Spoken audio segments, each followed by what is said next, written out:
सरकार और विपक्ष के बीच फिर होगा दिलचस्प मुकाबला। इन समितियों पर टिकी इंडिया गठबंधन की निगाहें। केंद्र सरकार और विपक्षी गठबंधनों के बीच एक बार फिर दिलचस्प मुकाबला देखने को मिलेगा। दरअसल 24 संसदीय स्थायी समितियों के गठन की कवायद शुरू हो गई है।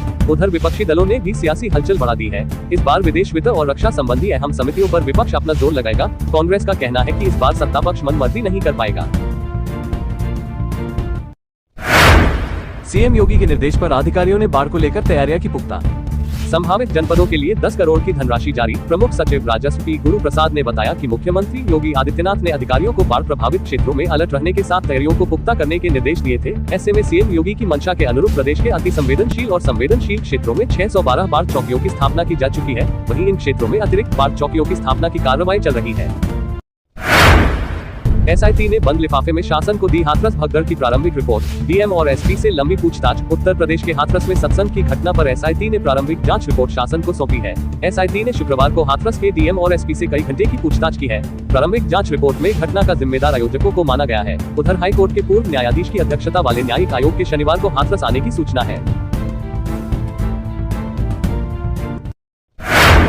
इस साल तक भारत बन जाएगा महाशक्ति, दिग्गज अर्थशास्त्री ने जताया विश्वास, लेकिन रास्ते में आएंगे व्यवधान। दिग्गज अर्थशास्त्री मार्टिन बूथ ने कहा कि भारत 2047 तक उच्च मध्यम आय वाला देश बन जाएगा, मगर भविष्य में भारत को कड़ी मेहनत करनी पड़ेगी।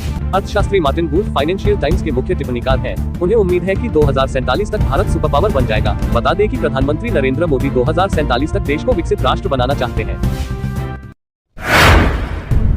प्रधानमंत्री ने ओलंपिक जाने वाले प्लेयर्स से की बातचीत। कहा, मैं पेरिस से लौटने के बाद आपके स्वागत की प्रतीक्षा करूंगा।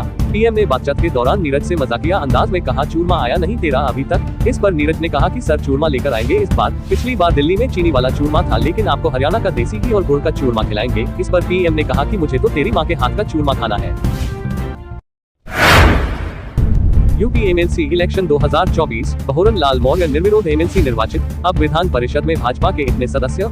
उत्तर प्रदेश के एमएलसी चुनाव में भाजपा के बहुरन लाल मौर्य निर्विरोध निर्वाचित हुए हैं। स्वामी प्रसाद मौर्य के इस्तीफे के बाद खाली हुई सीट पर भाजपा ने बहुरन लाल को प्रत्याशी बनाया था। इस चुनाव में सपा या अन्य किसी दल ने अपना प्रत्याशी नहीं उतारा। इसके चलते बहुरन लाल मौर्य निर्विरोध निर्वाचित हुए। अब विधान परिषद में भाजपा के 79 सदस्य हो गए हैं। चालाक बनने की कोशिश और पुलिस को हो गया शक। कुछ ही घंटों में खुल गई पोल तो दंग रह गया कर्मचारी। उत्तर प्रदेश के सहारनपुर में लूट की एक अजीबोगरीब घटना सामने आई है, जिसका पुलिस ने चंद घंटों में ही राज़ कर दिया। यहाँ एक सर्राफ कारोबारी से तकरीबन 3.5 करोड़ की ज्वेलरी लूट ली गई थी। लूट की इस घटना को कारोबारी के यहाँ काम करने वाले कर्मचारियों ने ही अंजाम दिया था। पुलिस ने पूछताछ की तो घटना खुलकर सामने आ गई।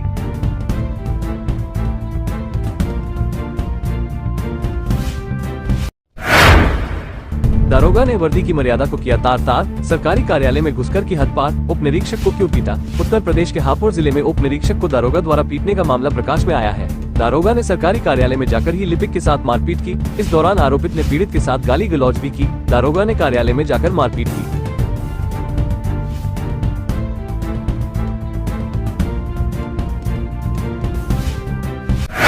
सफाई व्यवस्था देखने निकले योगी के मंत्री को करना पड़ा विरोध का सामना। शख्स ने कीचड़ में लेटकर जताई नाराजगी।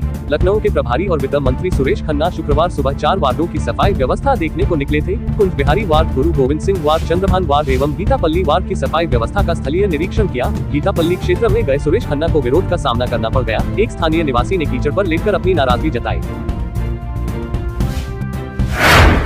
हटाए गए कोरोना के समय भर्ती हुए 5000 संविदा स्वास्थ्य कर्मी। आंदोलन की दी चेतावनी। उत्तर प्रदेश में कोरोना महामारी के समय संविदा पर भर्ती किए गए 5000 स्वास्थ्य कर्मियों को हटा दिया गया है। ऐसे में कोविड काल में जान जोखिम में डालकर रोगियों की सेवा करने वाले ये संविदा कर्मचारी गुस्से में हैं। अब वह आंदोलन की चेतावनी दे रहे हैं। 30 जून के बाद इन्हें सेवा विस्तार नहीं दिया गया है।